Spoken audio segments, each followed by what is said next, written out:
Week 8 of the 2012 legislative session saw a blitzkrieg of bills as the legislature heads towards the end of the 9-week process. This week began with the Budget Subcommittee on Governmental Appropriations, where SB 1358 was heard. As reported on the last session update video, the legislature continues to push this unconstitutional idea that public employees need to undergo drug screenings. This costly and wasteful practice will divert resources from governmental agencies to conduct these random screenings. The bill passed the committee by 1 vote and now heads to the Budget Committee, which is its final stop in the committee process. The House debated and voted on banning wage theft ordinances on the county level. This is a response to Miami-Dade's recently passed anti-wage theft ordinance, which has already collected $400,000 in stolen wages.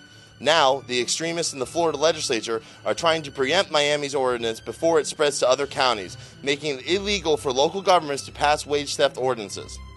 Large corporations and the Retail Federation have been pushing this bill through the process in the hopes of silencing the rights of working people to collect wages owed to them by unscrupulous business owners. House Bill 609 passed its third and final reading with a 77-38 vote. Miami-Dade passed this ordinance in response to a big problem in the community. The time, the effort, and the resources put into the program, coupled with its success thus far, should not be ignored and thrown away. In this chamber, we spend so much time helping the big guy. We are helping the big guy every chance we get. We want to do something for the big corporations. We want to do something for the folks, those job creators. But when a job creator fails to create the job they promised by not paying somebody, that's theft. Too often, some of these folks are making $800 for a few weeks. It's probably $800 to just get into the court system. How is somebody going to do that if they don't have the dollars?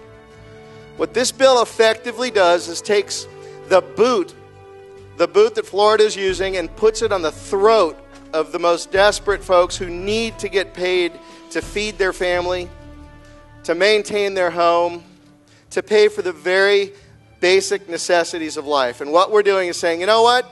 You're not important.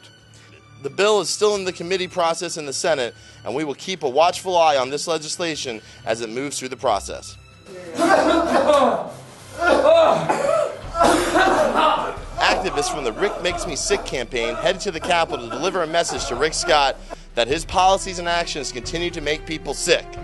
They wore surgical masks and began to cough loudly down the hall as they passed out soap and Kleenex with their web address, rickmakesmesick.com, stickered on them. They pass out soap and Kleenex because in Rick Scott's Florida, the only access you have to make yourself healthy is washing your hands and covering your nose when you sneeze. After the activists left soaps in the washrooms and offices, including the governor's, they headed outside to meet the governor himself, who was conducting a press event with the Red Cross. When Rick Scott saw the protesters, he turned and ran away, with his security detail following behind him, leaving the press conference mid-sentence. Later that day, students from FAMU, FSU, Tallahassee Community College, and high schools in the Tallahassee area joined students from across the nation in a day of student action for education. We're here basically to protect students, to fight for students, and make sure that students' voices are heard. They joined together to fight back against education cuts, attacks on teachers, tuition increases, and the reduction in Bright Future scholarships. We're also here to talk about the budget, the fact that education has been cut year after year without any concerns about what students from what socioeconomic backgrounds can actually come to school, the students of workers who won't be able to come to this university if it's too expensive. Once entering the Capitol, the students packed Rick Scott's office, and then they headed to the 4th floor rotunda of the Capitol, or as we call it, Lobbyist Alley, to stage a sit-in and a rally as high-priced lobbyists stood shell-shocked by their presence. After the sit-in, the students headed to the Senate Budget Committee and waited outside the doors to greet senators and tell them to stop the cuts and tuition increases on higher education. 8 weeks down and 1 more to go. Stay tuned next week for our final video update for the 2012 legislative session. Solidarity.